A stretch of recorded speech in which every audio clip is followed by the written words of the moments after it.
¿Qué ocurre cuando pasas toda tu vida intentando cumplir los sueños de otras personas, cuando tu mayor miedo no es fracasar, es decepcionar a quienes amas? La mayoría cree que David Martínez murió por usar demasiados implantes. Yo creo que no. Creo que David empezó a morir mucho antes, el día que dejó de preguntarse qué quería él. Y esa es una historia mucho más triste de lo que parece. Cuando pensamos en Cyberpunk Edge Runners, es fácil recordar las peleas, la acción, los implantes, la ciberpsicosis. Pero debajo de todo ese espectáculo, hay un joven que nunca tuvo tiempo de descubrir quién era. Porque David nunca persiguió un sueño propio. Vivió intentando estar a la altura de las expectativas de los demás. Y cuando toda tu identidad depende de cumplir lo que otros esperan de ti, tarde o temprano, terminas olvidando quién eres. Desde el primer episodio, David ya está luchando contra un mundo que parece haber decidido su destino. Night City no es una ciudad, es una máquina. Una máquina que te mide por el dinero que tienes, por los implantes que llevas, por el poder que puedes ofrecer. Y si no tienes nada de eso, eres invisible. David creció viendo cómo su madre trabajaba hasta el agotamiento para darle una vida mejor. Mientras otros jóvenes heredaban privilegios, él heredó sacrificios. Y eso deja una huella enorme, porque cuando ves a alguien darlo todo por ti, empiezas a sentir que no tienes derecho a fallar. Gloria nunca quiso que David terminara como ella. Quería verlo triunfar, salir de los barrios bajos, llegar a Arasaka, ser alguien importante. Y eso suena hermoso, porque todos los padres desean un futuro mejor para sus hijos. Pero aquí aparece una pregunta incómoda. ¿Dónde termina un sueño y dónde empieza una carga? Porque David nunca dice, ese es mi sueño. Simplemente lo acepta, como si no tuviera otra opción. Y muchas veces hacemos exactamente lo mismo. Estudiamos una carrera, elegimos un trabajo, seguimos un camino, no porque lo deseamos, sino porque sentimos que decepcionaríamos a alguien si no lo hacemos. Entonces ocurre la tragedia. Gloria muere, y con ella desaparece la única persona que realmente quería protegerlo. Imagina tener apenas 17 años, perder a tu madre, quedarte completamente solo. Y además, sentir que ahora eres responsable de cumplir el sueño que ella nunca pudo alcanzar. Eso pesa. Y muchísimo. Porque el duelo no siempre se manifiesta llorando. A veces, se convierte en una obligación. David ya no vive para sí mismo. Ahora vive para que la muerte de su madre tenga algún sentido. Y aquí ocurre algo que muy pocas personas notan. David instala el Sandevistan. Muchos creen que ese es el momento en que comienza su ascenso. Yo creo que ese es el momento en que empieza a perderse, porque ese implante no solo cambia su cuerpo, cambia la forma en la que empieza a verse a sí mismo. Ya no es David. Ahora tiene que demostrar que es especial, que merece cargar con ese poder, que puede llegar más lejos que cualquier otro. Y sin darse cuenta, empieza a construir una identidad basada en cumplir expectativas, no en descubrir quién realmente quiere ser. Y eso es el primer paso hacia una tragedia de la que ya no podrá escapar. Después de perder a Gloria, David encuentra algo que llevaba mucho tiempo buscando: una familia.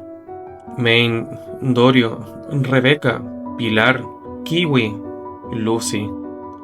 Por primera vez, ya no está solo. Y cualquiera pensaría que aquí comienza su recuperación.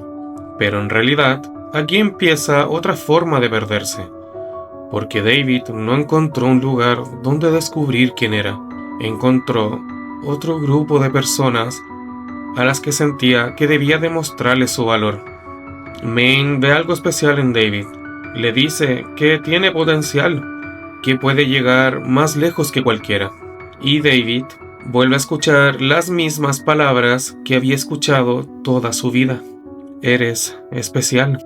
Parece un halago, pero también puede convertirse en una prisión, porque cuando toda tu vida te dicen que eres especial, empiezas a sentir que nunca puedes fallar, que siempre debes ser más fuerte, más rápido, más resistente, aunque eso signifique destruirte por dentro.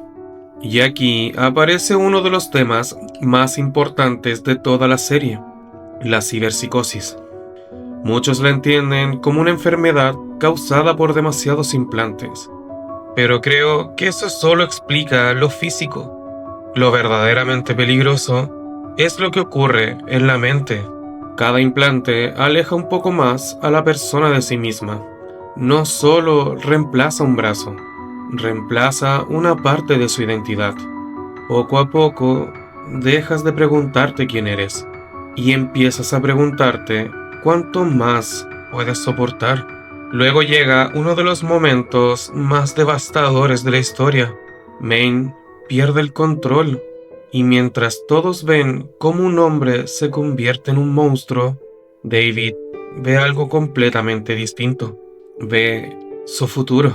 Ve a alguien que intentó cargar con demasiado peso, a alguien que creyó que debía proteger a todos, a alguien que nunca pidió ayuda.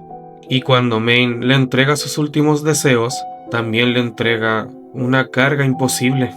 Sin decirlo directamente, David siente que ahora debe ocupar su lugar. Otra vez, el sueño de otra persona se convierte en el suyo. Y aquí está la verdadera tragedia. David nunca decide convertirse en el nuevo Maine. Simplemente empieza a comportarse como él.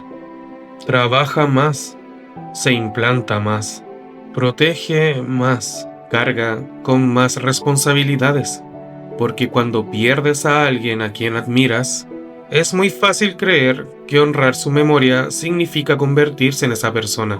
Pero no, honrar a alguien no significa dejar de ser tú.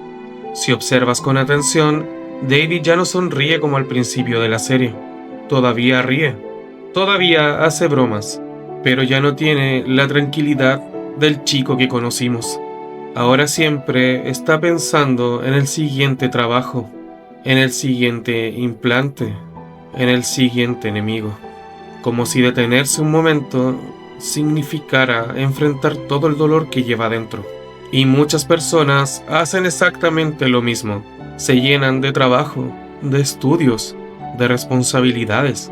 No porque quieran, sino porque el silencio les obliga a escuchar aquello de lo que llevan años intentando escapar. Mientras David intenta convertirse en el hombre que todos necesitan, empieza a alejarse cada vez más del niño que alguna vez soñó con tener un futuro. Y entonces aparece Lucy.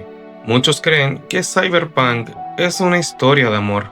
Yo creo que es una historia donde dos personas intentaron salvarse mutuamente, sin darse cuenta de que ambas se estaban perdiendo. Lucy solo soñaba con una cosa: escapar de Night City, llegar a la luna, encontrar un lugar donde por primera vez pudiera sentirse libre. Y David solo soñaba con verla feliz. Y ahí comenzó el último sacrificio de su vida, porque dejó de vivir para cumplir el sueño de su madre, y empezó a vivir para cumplir el sueño de Lucy. Una vez más, su felicidad dependía de la felicidad de otra persona. Hay una escena que siempre me rompe el corazón. Lucy le pregunta por qué sigue llenando su cuerpo de implantes. Él responde que todavía puede soportarlo, pero creo que esa nunca fue la verdadera respuesta. David no seguía implantándose porque pudiera, lo hacía porque sentía que debía hacerlo. Porque si dejaba de ser el más fuerte, ¿quién protegería a Lucy? ¿Quién protegería al equipo? ¿Quién ocuparía el lugar que Maine dejó vacío? David confundió el amor con el sacrificio absoluto. Creyó que amar era cargar con todo el peso, incluso si eso significaba desaparecer en el intento. Lo más triste es que Lucy nunca le pidió eso. Ella nunca necesitó al mercenario más fuerte de Night City. Nunca quiso una leyenda. Nunca quiso un héroe. Solo quería a David, al muchacho que conoció en el tren, al chico que sonreía sin miedo, al que todavía podía imaginar un futuro. Pero David creyó que para ser suficiente tenía que dejar de ser el mismo. Y eso pasa mucho más de lo que creemos. Hay personas que cambian su forma de vestir, su personalidad, sus sueños, su vida entera, intentando convertirse en alguien digno del amor de otra persona, sin darse cuenta de que quizás ya eran suficientes desde el principio. Y llega el final. David ya casi no reconoce su propio cuerpo. Cada nuevo implante lo aleja un poco más del chico que conocimos en el primer episodio. Su cuerpo sigue luchando. Su identidad ya está completamente desgastada. Él sabe que no va a sobrevivir y aún así continúa. No porque quiera vivir, sino porque quiere darle a Lucy la oportunidad de cumplir con el sueño que él nunca tuvo. Muchos llaman a eso heroísmo. Yo veo algo mucho más triste. Veo a un joven quien nunca creyó que su propia vida también merecía ser salvada. Y aquí creo que está el verdadero mensaje de Cyberpunk. David no murió porque Adam Smasher fuera más fuerte, ni porque los implantes destruyeran su cuerpo. David murió porque pasó toda su vida intentando convertirse en la persona que los demás necesitaban. Primero fue su madre, después Maine y después Lucy. Nunca dejó de correr, nunca dejó de hacerse una pregunta muy sencilla: ¿qué quiero yo? Y quizá esa sea la pregunta más difícil de responder, porque hay personas que pasan toda su vida intentando cumplir las expectativas de los demás, sin descubrir jamás cuál era realmente su propio sueño. Tal vez esa sea la razón por la que la historia de David sigue doliendo tanto, no porque haya muerto, sino porque nunca tuvo la oportunidad de vivir la vida que realmente sintiera suya. Y quizás esa sea una de las tragedias más silenciosas que existen. Despertar un día, mirar todo lo que has construido y descubrir que nunca fue el futuro que tú elegiste. Así que hoy quiero dejarte una pregunta, no sobre David, sobre ti. ¿Las decisiones que estás tomando son realmente tuyas? ¿O las estás tomando por miedo a decepcionar a alguien? Porque vivir intentando cumplir el sueño de otra persona puede hacer que un día llegues muy lejos y aún así sientas que nunca encontraste tu propio camino. Y si te gustan los personajes complejos, las historias que nos obligan a mirar hacia adentro y los análisis donde intentamos entender qué hay detrás de cada decisión, te invito a seguir acompañándome en este viaje, porque aquí no analizamos héroes, no analizamos villanos, analizamos personas. Y recuerden, porque al final estamos todos rotos.